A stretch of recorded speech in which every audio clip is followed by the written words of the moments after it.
natural something, natural being or natural creature always fades, or let me say, it actually gets old with time to time. So at the end of the day, regardless of how you're going to use the situation, that is how you know that one time or the other we get to fade away. But away from that, let's get to our news hour as we start off from the local scene to find out what is happening.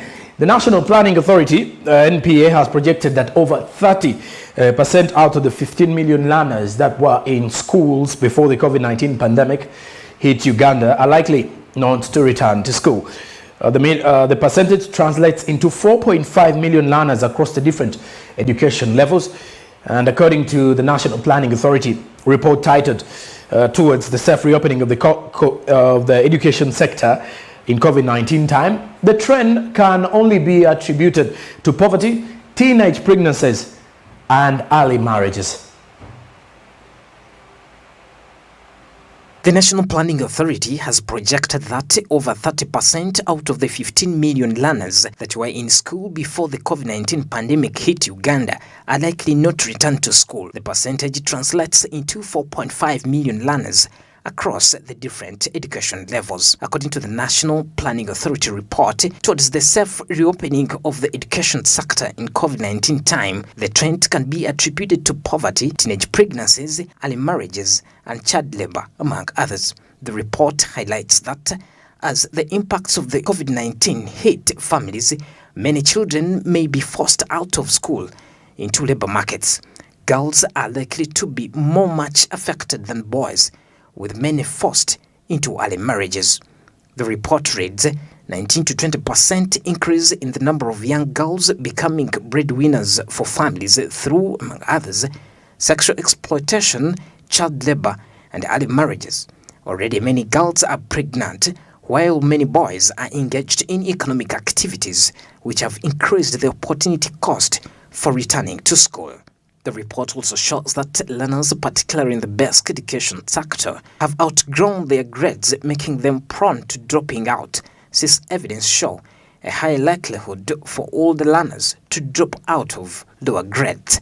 The National Planning Authority further stresses that consequently about 64.6% of the parents will struggle or even fail to pay tuition, which will also increase non-enrollment, school dropouts, and dead years. The projection is touched on reports showing that COVID-19 measures have pushed poverty levels from 21% to 24% and are likely to push to 40.6% for non-poor households to become poor. That's the same question. Do you think students still have the same love they had towards school with the prevailing videos they watch on social media? Because every time we wake up, we want to try our level best to add something to ourselves. And when you look at the parents who have benefited from education, they can definitely tell their children that, hey, you need school. And a parent who has gone through school but is trying to actually fetch that money to see that he facilitates the student to get back to school, they will still tell the students to get back to school. But one would say we are expecting a number of dropouts, non-attributed to students not wanting to get back to school, but because of some unbearable conditions, some inevitable conditions that were brought about by COVID-19. Look at situations like poverty. Look at the unwanted pregnancies. If I am to put it in that way, the word pregnancy, one would say the unwanted, the others may have come out of a wanted situation, because we all know the act that leads to the pregnancy. It is either a forced act that leads to imprisonment, but once it's not a forced act, then that means the two parties agreed for the pregnancy. Then it does not become unwanted. It becomes one that was manufactured. But away from that, so you could look at those cases that have led to most of these students facing a very huge challenge to get back to school. A student who is 15, 16, 18 or 17 would fear getting back to school when they are pregnant. When she is pregnant, she will feel out of place. She will feel like she's going to be the talk of the school. Teachers are going to use her as an example. They're going to despise her. Well, that happens in normal life, in the social life that we're living in. Look at the marriages, the early marriages. I've actually been able to identify that in urban centers, away from the reports coming out from the rural settings where most of the girl child has actually been getting into marriages at very early age, 14 to 16 to 17, because the parents feel like, hey, my children are growing so old from home, why don't they just get married off? If you look at the urban setting, and most of you can actually agree with me now, most of the females or most of the women are now getting early into marriages as early as 19, something which wasn't the norm back in the day in terms of the urban setting, because at that age a girl child is actually looking through getting into the university to focus more on building their career and searching for that documentation. But now you're looking at 19-year-olds, 20-year-olds, 21-year-olds getting in already into marriage systems. A rich man comes out there, gets everything done, weddings are done, kuchala, whatever, and things are already done to make things official. And most of you will agree that during the lockdown, you're actually being shocked by news that someone is just saying, this one tied the knot. You're just saying someone's WhatsApp status. And according to the NPA report, we expect a number of students not to get back to school, or a number of pupils not to get back to school. The increase in number of young girls becoming breadwinners for families through, among others, sexual exploitation, look at child labor and early marriages. Child labor can easily be seen even on the streets right about now, where you could definitely see that most of these street vendors or some of the children out there below 18 years are dealing with masks. Still now, NPA further stretches that consequently about 64.6% of the parents will struggle or even fail to pay tuition during this hard time. So this is where our main center of discussion is going to be later on with the show. So we're going to look clearly onto this and we see what needs to be done. Okay, away from that, let's move to the next story.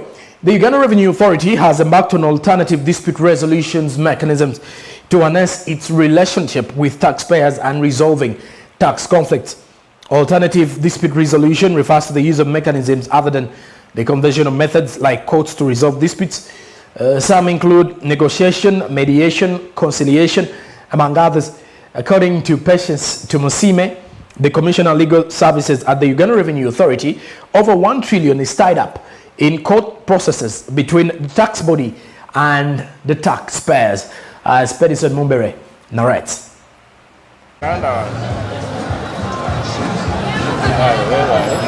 In the recent years, there has been a surge in the number of tax disputes in Uganda. This is attributed to the several factors, including the Uganda Revenue Authority's aggressive tax assessments, tax computation methodologies, poor record keeping by taxpayers, and ledger reconciliation, among others. The Uganda Revenue Authority has therefore embarked on alternative dispute resolution mechanism to harness its relationship with the taxpayers and resolving tax conflicts. Alternative dispute resolution refers to the use of mechanisms other than the conventional methods like courts to solve disputes. Some include negotiations, mediations, conciliation, among others. According to Patience Tumusime, the Commissioner of Legal Services at Uganda Revenue Authority, over 1 trillion is tied up in court processes between the taxpayer and the tax body. Because you're talking about government revenue. Government needs money to be able to run its programs. Government needs money to be able to sustain all the promises that have been made to the citizens. But also it is in a recognition of the fact that do not use the court process to delay government revenue. Because many of the disputes that indeed that people take to the different courts, they know, I actually do not have a case. But because I know how the court system runs, a case can be in the process even for over 10 years. Within the 10 years, I am actually holding that government revenue, and I'm doing so much with it, and yet I should be paying it up front. So it is against that we say no. When you're going to court now, first assess and see, is this a case really that deserves to be before the tax appeals tribunal or even the high court for that matter thereafter?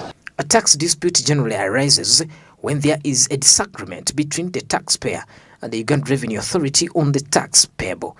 Traditionally, the system of dispute resolution, for example, court, has been the most commonly used approach.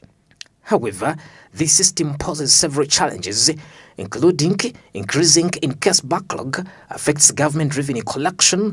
It is also time-consuming, costly, and creates unpredictability. Fiona Nabasa, President, Uganda Law Society, is saying that much as Uganda Revenue Authority is doing better, but it should strengthen its system to avoid tax disputes. Time I was paying for a permit, a driving permit, and they have all these complicated tag numbers, the tags, permit number. I think the permit has a range, there are ranges. So I paid in the wrong range. And then they told me, no, you have to pay again. So I said, okay, but since I've paid in the wrong range, can't I get a refund? They said, no, if you need the permit now, you need to first pay now, then you make a claim. And I made a claim, and that money didn't come through. So we need to tighten those screws in the system, because if people don't trust assessments, disputes are not going to be resolved easily. The other thing also, if there's a trust issue, we have to find out where is this mediation, where is this alternative dispute resolution going to happen? Is it going to be a place that the ordinary Ugandan thinks is safe? Is it going to be a place where I feel that if I go, I will be heard? The first problem we have as taxpayers is the issue of the numerous assessments we get, to the extent that some taxpayers actually fear to open their emails whenever there's an email from URA. Because whenever you open, there is an assessment for rental tax, there is assessment for pay as you earn, there is assessment for corporation tax, there is assessment for capital gains, there is assessment for VAT. So most taxpayers now fear to even to open their email accounts. So what they normally do is they transfer it to the tax agent. Some of them actually give us their passwords so that we actually can open their email and respond. So there's that problem. It is too much. The second problem we have is that one of agency notice. When we have a dispute with URA, before the dispute is resolved, the agency notice is sent, and normally it is sent on Fridays. Yes, URA, we make mistakes here and there, but the URA has grown, and I think we now have very professional staff. If you look here, one of our core values is professionalism. And this, it is not just a word that is here on the blackboard. It is a word in recognition that, yes, the staff, these assessments that we are raising, can they be tested in the courts of law? Can they be tested in the tax appeals tribunal?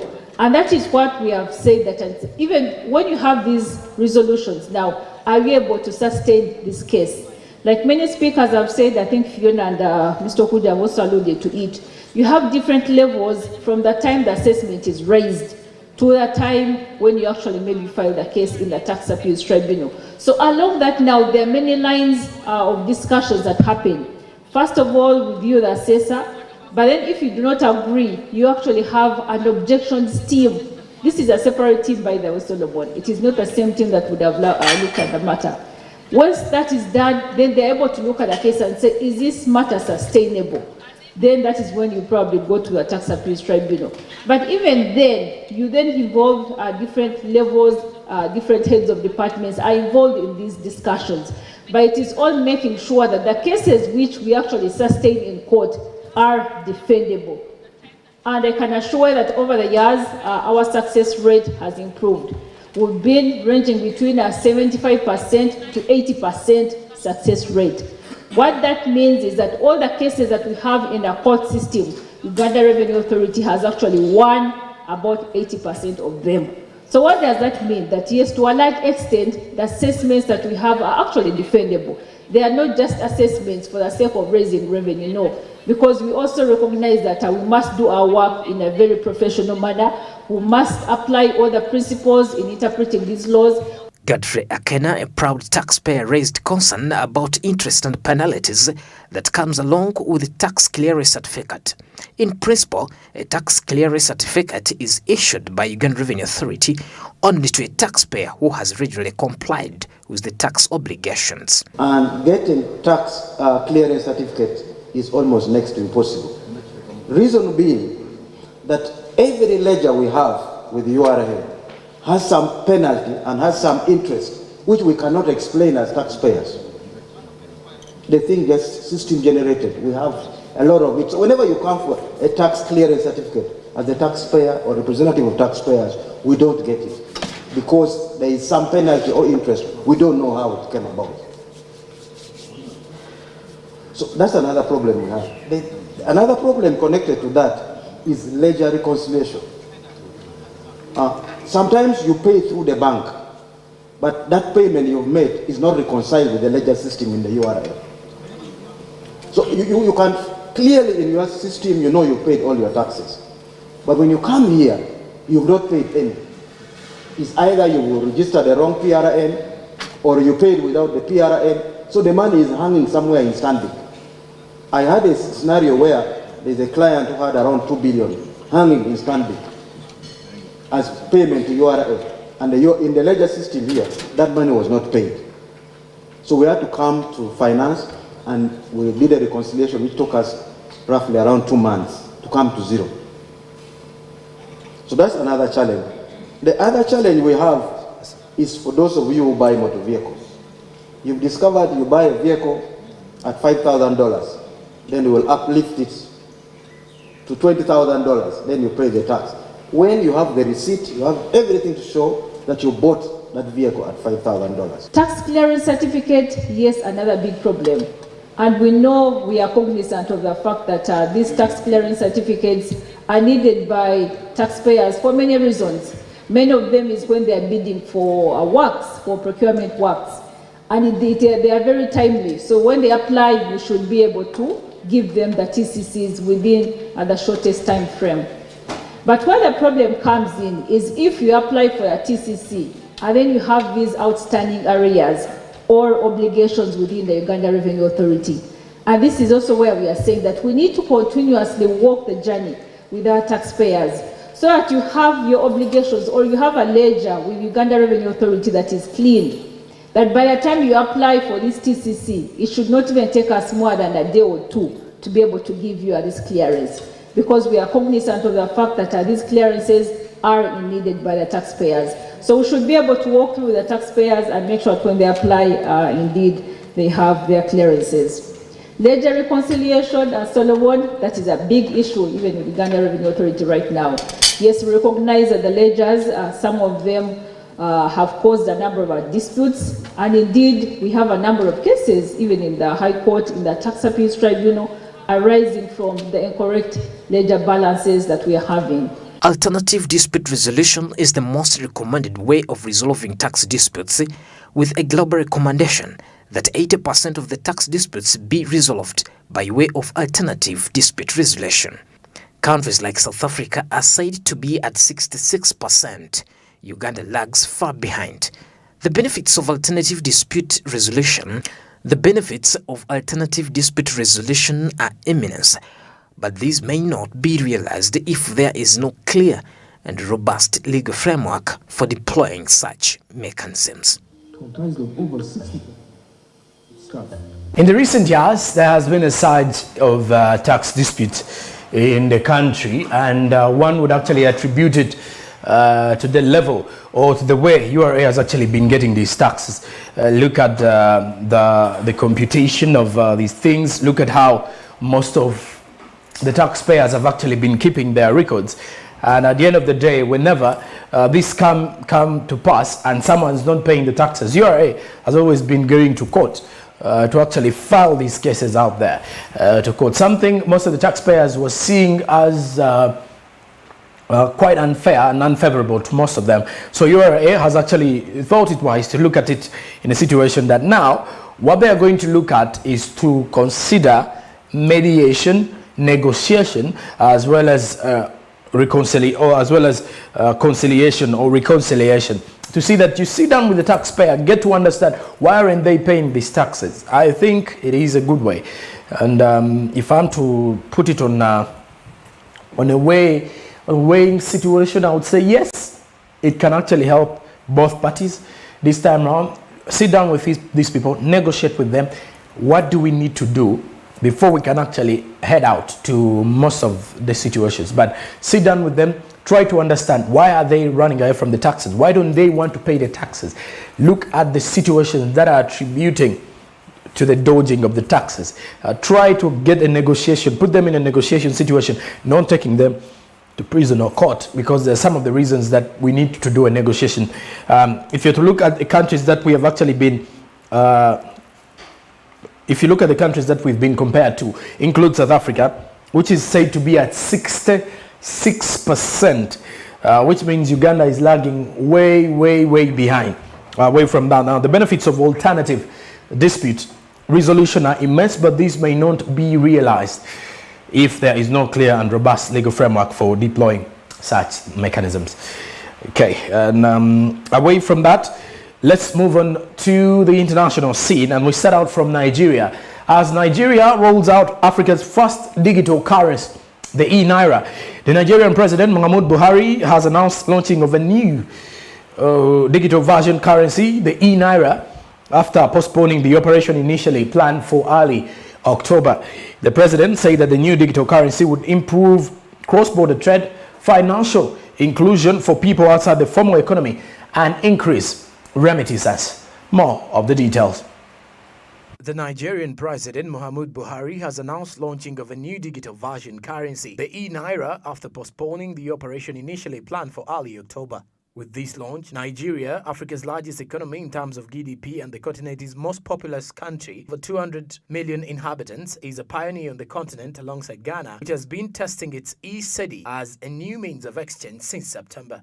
The president said the new digital currency would improve cross-border trade, financial inclusion for people outside the formal economy, and increase remittances. Originally scheduled for October 1st, the launch of the e-Naira had been delayed by the central bank, citing the country's independence anniversary celebrations. Cryptocurrencies are widely used in Nigeria, ranked in 2020 as the third largest use of virtual currencies in the world after the United States and Russia, by a study from specialist research firm Statista. With cryptocurrencies, Nigerians are mainly looking to escape the constant depression of the Naira in recent years. They also make it easier for them to receive money from the diaspora or move their savings out of the country. Central banks around the world are looking to create digital versions of their currencies, known as CBDCs, in response to the growth of online payments and to compete with cryptocurrencies that are beyond the control of governments and global regulators.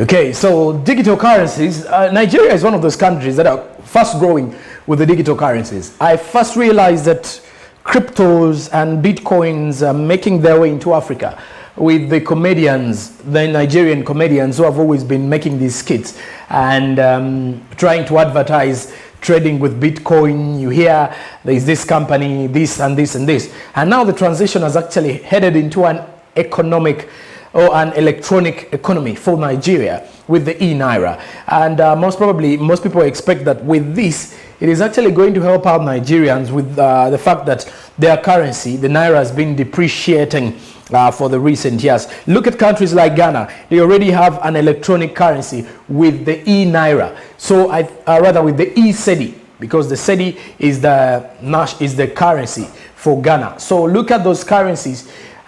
Clearly see how these countries are preparing themselves for the electronic money, for e-commerce.